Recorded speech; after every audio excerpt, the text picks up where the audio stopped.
مرحبا بكم الناس الكل. حبيت نعمل فيديو ذي بعد ما وفات مباراة الترجي والأولمبي البيجي اللي وفات بانتصار الترجي 2 أهداف مقابل 0. حبيت نحكي على بعض النقاط. خاصة النقطة الأولى حبيت نحكي على تضييع الفرص اللي في المباراة هذيا. شفت معناها برشا تضييع فرص في البطولة، تنجم تضيع الكمل هذا من الفرص معناها وتنتصر من بعد، لكن تو كي باش ندخلوا في الشامبيونز ليج في ماتشوات معناها كاليبر آخر. الحقيقة معناها الفرصة بحسابها، معناها متنجمش تضيع الكم هذا من الفرص وبعد تربح مباراة. شفنا اليوم معناها كيكو سوا معناها أنانية ولا سوء تعامل مع الكرة. خاصة معناها حبيت نحكي على أشرف الجبري من مباراة عمناول متاع الدربي. الحقيقة معناها المستوى متاعو تراجع برشا، معناها في كل مباراة يجيوه زوز 3 كور معناها يجم يسجلهم فاسيلمون، لكن ما يعرفش يتعامل معاهم. والحقيقة معناها شفنا في مباراة البقلاوة كان ضيع زوز أهداف، معناها الحقيقة كان يجم على الأقل يماركي كورة منهم.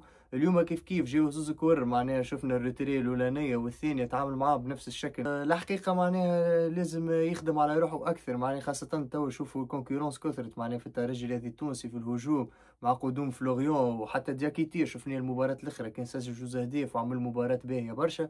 دونك لازم يخدم أكثر معناها ويحط مخه في التيران. البليلي زاد حبيت اللوم عليه، نعرف اللي معناها البليلي لاعب كبير وما عندي ما نقول فيه الحقيقة، لكن في بعض المباريات نشوفوا انه يفرط اكثر معناها في الانانيه ويشد برشا كوره. كانت اليوم معناها عنده 2 3 وضعيات حط فيهم، كان يمد كوره لاصحابه معناها كان يتسجل هدف سهل، لكن هو حبث معناها يلعب وحده. دونك البوان ذا كان يحسن فيه البلاد اكثر، يلعب للمجموعه ولاصحابه. نتصور اللي قادرين في كل مباراه يعمل 2 3 اسيست. حبيت زيد نحكي على حسام تقالي، الحقيقه معناها عجبني برشا معناها في المباراه تاع اليوم. مردود نتاعو تحسن برشا. نعرفوا اللي جات بريود معناها كان فما برشا انتقادات على حسام تقا، جمهور الترجي كان مش راضي برشا على مردود اللعب، لكن شفنا معناها اللي هو اللاعب هذا يخدم معناها في صمت، وكل ما تجيه فرصة معناها وباش يلعب ويوري امكانياته. الحقيقه معناه يقدم مباراه باهيه.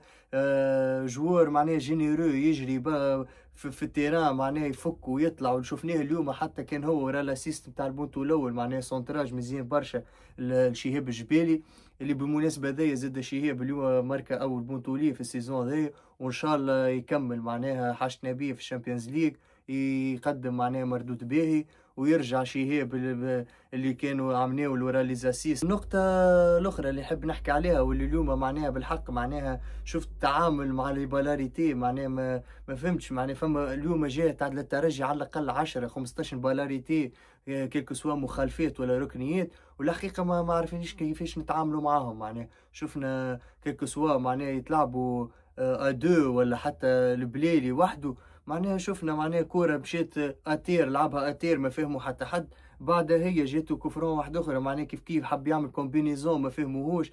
خاصة انه تو في الشامبيونز ليج يجيك ماتش صعيب وما تلقاش لعبك وما تلقاش معناها صنع الكورة اللي تحب الهجمات اللي تحب عليهم، معناها تبحث على بالاريتي تنجم تربح بها ماتش، معناها سواء ركنية ولا كفرون تربح الماتش نتاعك على بالاريتي. دونك هذم لي بوان اللي حبيت نحكي عليهم اليوم. ان شاء الله الترجي مع تالي مباريات وخاصه في الشامبيونز ليج. نعرفوا الناس الكل اللي ما فماش المشكل بتاع لي زيترونجي، دونك نتصور اللي الترجي يجي يلقى حلول ما خير، وان شاء الله القادم افضل. كان عجبتكم الفيديو ما تنساوش باش تتبعوا القناه، وان شاء الله نشوفكم بخير.